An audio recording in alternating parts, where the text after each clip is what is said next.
Boa noite. Boa noite, Bonner. Boa noite, Renata. Primeiro, parabéns por essa vitória ampla nas urnas. Muito obrigado desde já por abrir as portas da sua casa para o Jornal Nacional nessa noite tão especial, de um dia certamente que foi muito atribulado, tem sido para o senhor. Nós já sabemos que, em primeiro lugar, o senhor deseja agradecer aos eleitores brasileiros e é muito justo. Por favor. Eu quero agradecer a todos que votaram em mim, pelo apoio, pela confiança, agradecer pelas orações também. Afinal de contas, ao longo de 4 anos, não só durante a pré-campanha, bem como a campanha, nós tivemos uma bandeira baseada na passagem bíblica, João 8,32. E conhecereis a verdade, e a verdade vos libertará.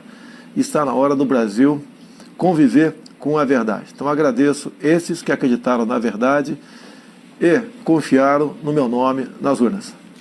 Presidente, nesses poucos minutos que nós queremos aproveitar aqui à sua disposição para acalmar os ânimos que andaram tão acirrados ao longo dessa campanha.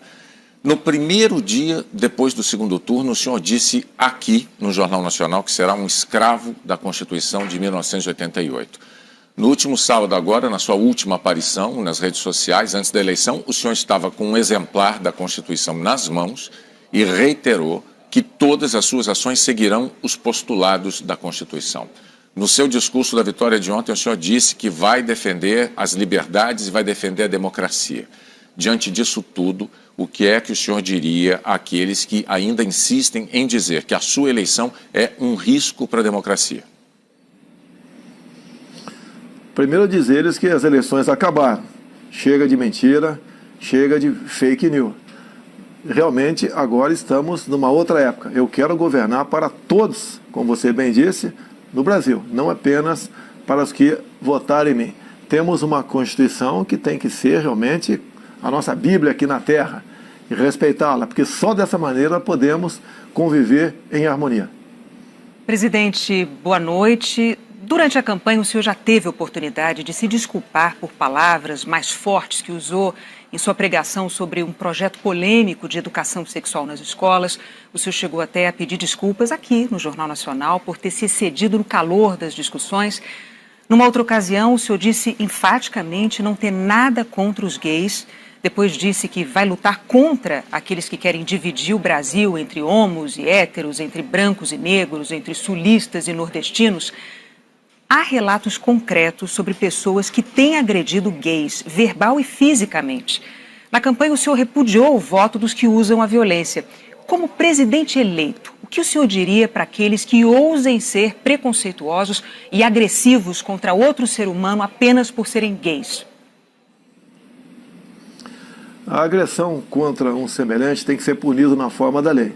E se for por um motivo como esse, tem que ter a sua pena agravada. Agora, deixo bem claro, ganhei o rótulo por muito tempo de homofóbico. Na verdade, eu fui contra a um kit feito pelo então ministro da Educação, Haddad, em 2009 para 2010, onde chegaria nas escolas um conjunto de livros, cartazes e filmes, onde passariam crianças se acariciando e meninos se beijando. Não poderia concordar com isso. E a forma como eu ataquei essa questão é que foi um tanto quanto agressiva, porque eu achava até que aquele momento merecia isso.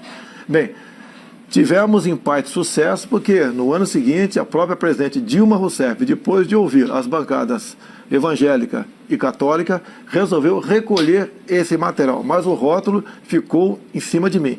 E deixo bem claro que isso tudo aconteceu por ocasião, acredite, do 9º Seminário LGBT Infantil na Comissão de Direitos Humanos da Câmara, onde presente estava o então secretário de alfabetização do MEC, André Lázaro. E os senhores podem pegar as imagens no YouTube, onde ele dizia claramente que passou 3 meses discutindo até onde a língua de uma menina entraria na boca de outra menina para fazer o filme Beijo Lésbico para combater a homofobia. Então eu acredito que essa agressão contra a família e contra a inocência das crianças em sala de aula é que resultou na minha forma um tanto quanto violenta, concordo, para tentar demover o Ministério dessas cartilhas, desses filmes e desses cartazes. Presidente, O senhor sempre se declara enfaticamente, aliás, um defensor da liberdade de imprensa.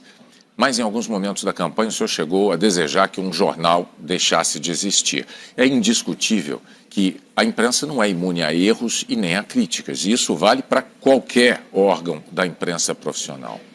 Mas também é fato que a imprensa livre é um pilar da democracia. Como presidente eleito, o senhor vai continuar defendendo a liberdade da imprensa e a liberdade do cidadão de escolher o que ele quiser ler, o que ele quiser ver e ouvir? Totalmente favorável à liberdade de imprensa. Temos a questão da propaganda oficial do governo, que é uma outra coisa. Mas aproveito o momento para que nós realmente venhamos fazer justiça aqui no Brasil. Tem uma senhora de nome Valderice, minha funcionária, que trabalhava na Vila História de Mambucaba e tinha uma lojinha de açaí. O jornal Folha de São Paulo foi lá, nesse dia 10 de janeiro, e fez uma matéria e a rotulou de forma injusta como fantasma. É uma senhora, mulher, e negra e pobre. Só que nesse dia 10 de janeiro, segundo o boletim administrativo da Câmara, de 19 de dezembro, ela estava de férias. Então, ações como essa, por parte de uma imprensa, que mesmo te mostrando a injustiça que cometeu com uma senhora ao não voltar atrás, logicamente que eu não posso considerar essa imprensa digna. Não quero que ela acabe, mas, no que depender de mim, na propaganda oficial do governo, imprensa que se comportar dessa maneira, mentindo descaradamente, não terá apoio do governo federal. Então o senhor não quer que este jornal acabe, o senhor está deixando isso claro agora. Por si só, esse jornal se acabou, não tem prestígio mais nenhum. Quase todas as fake news que se voltaram contra mim partiram da Folha de São Paulo, inclusive a última matéria, onde eu teria contratado, né, empresas fora do Brasil via empresários aqui para espalhar mentiras sobre o PT. Uma grande mentira, mais um fake news do jornal Folha de São Paulo, lamentavelmente. Presidente, me permita, como editor-chefe do Jornal Nacional, eu tenho um testemunho a fazer. Às vezes, eu mesmo achei que críticas que o jornal Folha de São Paulo tenha feito ao Jornal Nacional me pareceram injustas. Isso aconteceu algumas vezes, mas, para ser justo do lado de cá, eu preciso dizer que o jornal sempre nos abriu a possibilidade de apresentar a nossa discordância, de apresentar os nossos argumentos, aquilo que nós entendíamos ser a verdade. A Folha é um jornal sério, é um jornal que cumpre um papel importantíssimo na democracia brasileira, é um papel que a imprensa profissional brasileira desempenha e a Folha faz parte desse grupo da imprensa profissional brasileira. Mas a gente pode seguir adiante com a próxima pergunta da Renata. Sim, presidente, no discurso em que o senhor fez essa mesma afirmação sobre a imprensa, o senhor disse que os marginais vermelhos serão banidos da nossa pátria. O que o senhor quis dizer com isso? Foi um discurso inflamado, com a Avenida Paulista cheia, e, logicamente, eu estava me referindo à cúpula do PT e cúpula também do PSOL. O próprio Boulos havia momentos antes dito que invadiria a minha casa aqui na Barra da Tijuca por ela não ser produtiva. Vimos o candidato do PT derrotado, em vídeo também dizendo que a crise no Brasil só acabaria quando Lula fosse eleito presidente. Então foi um momento de desabafo, é um discurso acalorado, mas não ofendia a honra de ninguém. O que eu quero dizer com aquilo? No Brasil, de Jair Bolsonaro, quem desrespeitar a lei sentirá o peso da mesma contra a sua pessoa. Presidente, essa campanha foi muito polarizada, todo mundo sabe, todo mundo notou, às vezes até dentro de famílias houve brigas, o senhor certamente tem conhecimento disso. Ontem, no seu discurso, o senhor muito corretamente disse que será o presidente de todos os brasileiros.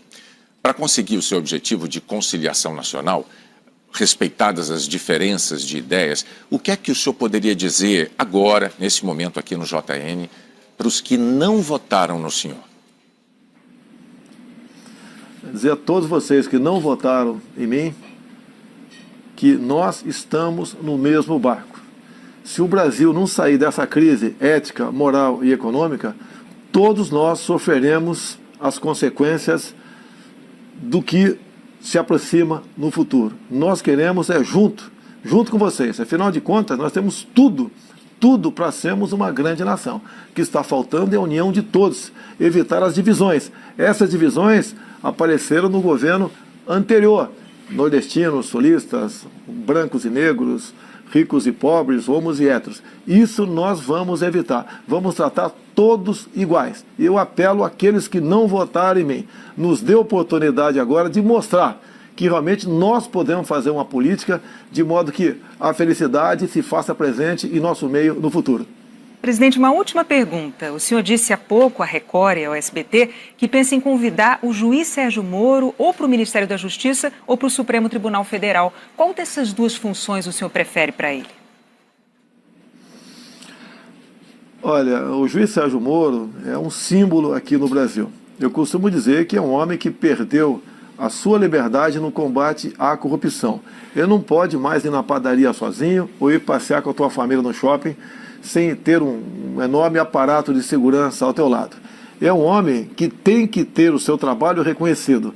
Para mim, pretendo conversar com ele brevemente, já foi feita essa sinalização positiva, pretendo convidá-lo para o Ministério da Justiça ou, seria no futuro, abrindo uma vaga no Supremo Tribunal Federal, na qual melhor ele achasse que ele poderia trabalhar para o Brasil. É um homem que tem um passado exemplar no combate à corrupção. Em qualquer uma dessas duas casas, ele levaria avante essa sua proposta. E a corrupção tem que ser banida aqui do Brasil. Ninguém suporta mais conviver com essa prática tão nefasta. Presidente Jair Messias Bolsonaro, mais uma vez, nossos parabéns pelo seu desempenho nas urnas, pelos votos que o levaram ao Palácio do Planalto. Muito obrigado por dedicar esse tempo aos eleitores brasileiros, usando o Jornal Nacional para isso. E nós agradecemos, não apenas em nome do JN, mas em nome de todos os eleitores. E em nome de todos os eleitores, pode acreditar, desejamos ao senhor um excelente governo. O Brasil precisa disso. Parabéns mais uma vez e boa noite. Bom dia, Renata. Boa noite e muito obrigado pela oportunidade.